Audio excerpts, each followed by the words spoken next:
Sveiki, aš Algis Juškaitis ir šiandien noriu su jumis pasidalintis mintimis. Ir atsistojus. Ką? Atsistojus ir va vis tiek. Žinau. Gerai, nesijuokiam. Pavydu man čia taip. Ne dėl ko nors, o dėl finansinės, moralinės. Ne. Už šito gal nelyščiau.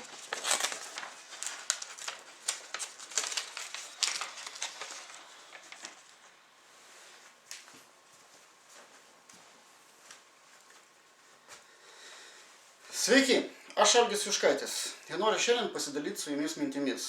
Visi mes turim tobulą gyvenimą dėl to, kad mes jį padarėm patys. Bet dauguma iš tikrųjų turi ir ieško kažką tai daugiau. Visi mes turbūt norime turėti daugiau laisvės. Kas yra laisvė, tai yra neapčiuopiamas dalykas, bet finansinės laisvės turbūt norėtų daug kas. Bet eidami į darbą, greičiausiai tokių dalykų mes pasieksime negreitai.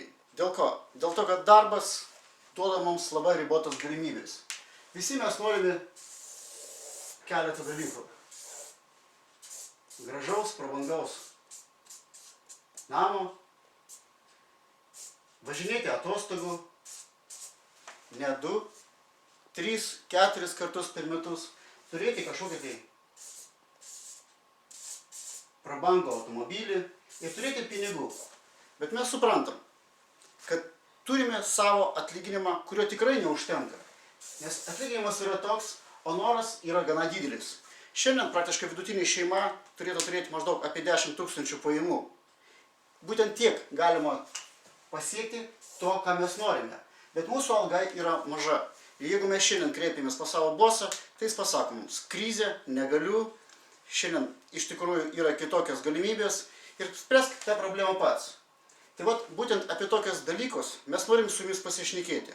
Kaip galima turėti 68 valandas per parą, kaip iš tikrųjų turėti finansinę laisvę, kas tai yra, nes dauguma supranta finansinę laisvę, tai yra pinigai kišenėje. Bet tai yra kažkas daugiau. Finansinė laisvė, aš duosiu jums mažą paslaptį, tai yra ne tik pinigai, bet ir laikas, kada galima juos leisti. Aplamai pašnekėti apie pinigus. Kas tai yra? O šitą dalyką mes norim pravesti jums keletą nemokamų paskaitų, kurios jūs sužinosite apie visą tai. Ir susipažinsit su mano komanda, kuri pasiruošusi šitą žinią jums atnešti.